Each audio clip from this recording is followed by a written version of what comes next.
ভারত নিয়ন্ত্রিত কাশ্মীরের পেহেলগামে বন্দুকধারীদের হামলাকে ঘিরে ৩ দশকের মধ্যে সবচেয়ে বড় ধরনের সংঘাতে জড়িয়েছে ভারত ও পাকিস্তান। ৩ দিন ধরে পাল্টাপাল্টি হামলা চালিয়ে যাচ্ছে প্রতিবেশী দুই দেশ।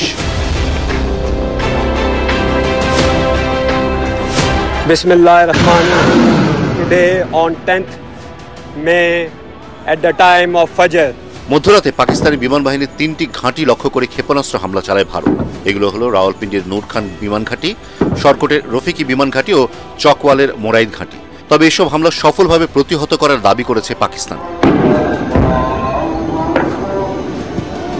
কাতার ভিত্তিক সংবাদ মাধ্যম আল জাজিরা জানিয়েছে, স্থানীয় সময় রাত ২:৩০টার দিকে রাওয়ালপিন্ডি এবং ইসলামাবাদে বিশাল বিস্ফোরণের শব্দ শোনা যায়। ওই সময় নূর খান ঘাঁটিতে ব্যালিস্টিক মিসাইল ছোড়া হয়, যা প্রতিহত করা হচ্ছিল বলে দেশটির নিরাপত্তা সূত্র জানিয়েছে। দেশটির ভেতরে প্রবেশ করে ভারতের হামলা পাকিস্তানের প্রতিরক্ষা ব্যবস্থাকে ভঙ্গুর প্রমাণ করেছে।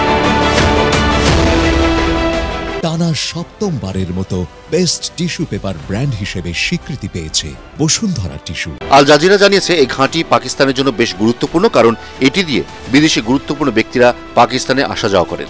এছাড়া পাকিস্তানের বড় বড় নেতারাও বিদেশে বা দেশের অন্য কোথাও যেতে এটি ব্যবহার করে থাকেন।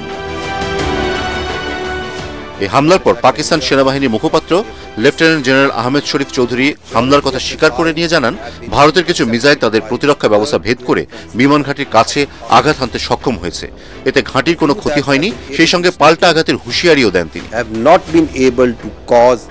ভারতের সঙ্গে উত্তেজনা কমানোর আর কোনো সম্ভাবনা রইল না। ভারত যে ক্ষতি করেছে সেটির জন্য তাদের পাল্টা জবাব পেতে হবে। এখন ভারত আমাদের হামলা প্রত্যক্ষ করবে। এদিকে শুক্রবার সন্ধ্যার পর ভারতের উত্তরাঞ্চলে পাকিস্তান ড্রোন হামলা চালিয়েছে বলে জানায় ভারতীয় গণমাধ্যম এনডিটিভি। এতে ৩ জন গুরুতর আহত হয়েছেন। এই হামলায় পাঞ্জাবের ফিরোজপুরে একই পরিবারের ৩ জন আহত হয়েছেন। আহতদের মধ্যে এক নারীর অবস্থা আশঙ্কাজনক। তবে এসব হামলা পাকিস্তানের নয় বলে দাবি করেন সেনাবাহিনীর মুখপাত্র লেফটেন্যান্ট জেনারেল আহমেদ শরীফ চৌধুরী। শুক্রবার মধ্যরাতে ভারত ৬টি ব্যালিস্টিক মিসাইল ছুড়েছে, যেগুলো তাদের নিজ রাজ্য পাঞ্জাবে পড়েছে। ভারত ইচ্ছাকৃতভাবে পাঞ্জাবের সংখ্যালঘু শিখ সম্প্রদায়ের ওপর মিসাইলগুলো ছুড়েছে। আসিফুর রহমান সাগর, এটিএন বাংলা।